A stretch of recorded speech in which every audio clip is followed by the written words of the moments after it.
shakhsiga aad arkaysaan daawadayaal waa Catoos Yare waxaa xabsiga u taxaabaya oo ciidan u soo watay maslaxo oo uu isaga qabay isagoo uu isagu sheegayo waxaa haatan xabsiga la dhigay isla mar ahaantaana ciidamo ay wadeen sharcigana la horkeeni doonaa Catoos Yare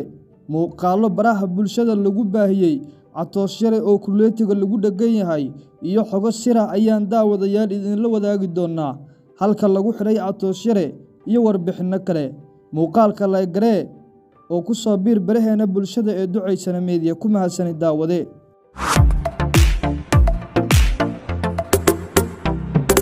kulanti habboon daawadayaal meel kasta oo aad joogtaan ku soo dhawaada channelkeena Ducaysana Media oo aan alaaba idinkugu soo gudbino warbixino xasaasiya waxaa haatan xabsiga la dhigay Catoos Yare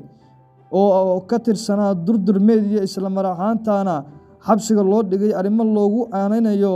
in ay xabsiga dhigtay maslaxo oo kuleetiga ku dhagan isla mar ahaantaana ciidamo boolis wadata ayaa daawadayaal baraha bulshada haatan lagu faafinaya ila daawo muuqaalkan Catoos Yare oo xabsiga loo sii wado daawade